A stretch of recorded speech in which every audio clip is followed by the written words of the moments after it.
Hello, my name's Gill and I'm here from Venus Property Mentoring, and I'm here with Alan Witten from West Essex Hypnotherapy. Hi Jill. And I'm going to be asking Alan some questions around how mindset impacts our property investing ability. But before I do that, I just want to give a quick overview to everybody about how we met. So I met you through Facebook. Yes. And we had some correspondence with each other. And basically I had a silly, so I'm going to say a silly habit, which I'd had for 38 years. And it was something that I tried to resolve myself. And actually it was a twisting my hair around, twiddling, whatever people would call it. It had been something that I tried to stop loads of times. My family were really frustrated with it. And it was something that I did without really realising it. So from a professional point of view, it didn't look overly brilliant. And through our correspondence, you managed to help resolve that in one foul swoop for me. And that's when I thought, right, it's certainly worth us meeting. So we met up, and then we've done subsequent work. And Alan has helped me launch Venus Property Mentoring in the fact that I had some self-talk going around in my brain about whether I was able to do it and was I good enough. All the things a lot of people have going on in their mind in property investing.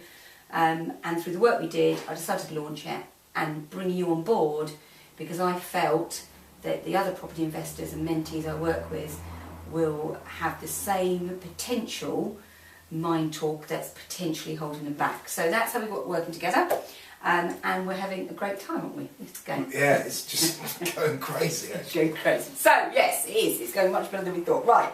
On that note, then, I'm going to ask you some questions. Okay. Okay. So the first thing, and some of these have come in from other people because I asked other people to give some input. So from as an individual point of view, we know we have a conscious and a subconscious mind. And as property investors, we can spend a lot of time learning the technicalities, and when I work with my mentees, I teach them the technical side of property investing. But ultimately, your subconscious mind that rules everything with whether you take the actions and go out and do it. So, what is the main function of your subconscious mind, just as a human being? What's it? Well, first of all, it's important to recognise that there is no subconscious mind, there is no conscious mind. These are models. These are models that we use in change work, in psychology, because they're an easy way to think about how the brain actually works. The mind is an expression of the brain, really. Now, what the subconscious does in terms of, for a person is it's involved in running the behaviours that you have in your life. So, for instance, it takes the input that you give it. So, if you're talking to yourself in a bad way, then it's going to make that true. You know, there's a chap who said, you know, your subconscious will never make a liar out of you. So, for instance, if you've ever been walking around the house saying, I can't find my keys, you're effectively you're telling your subconscious mind, I can't find my keys. So your subconscious mind, which is the part of you which can take in, you know, the 2 million bits of information and then chop all that down so you've got 7 little bits left, will just go, oh, okay, we can't find our keys, fine. And then somebody will go, what, these keys here, right in front of you?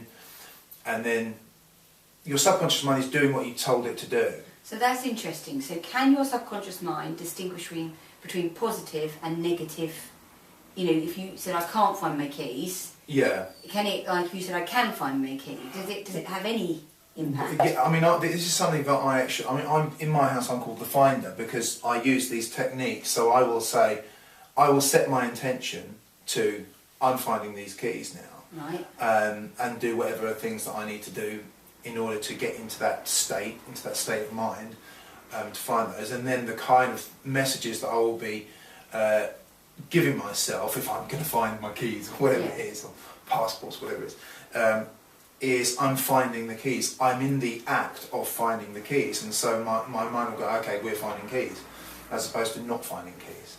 So, but it's also responsible for, so it's responsible for your behaviours, and, you know, there are beliefs which are held at subconscious level. So, you know, if you've got any to use the phrase negative belief, if there's a belief which isn't helping you, which isn't useful, then those things will be held in your subconscious mind. And again, remember, it's just a model. Yeah. It's just like a way of being a container for some of the things that we do mentally. So really, getting your subconscious mind on board with whatever the conscious mind wants to do, it's going to give you the best results you can possibly have. Because it's like a weather vane with one pointing one way and the other one pointing the other way. But when you line those two up, then your subconscious and your conscious mind are going in the same direction, and that's when you're going to have the best possible results.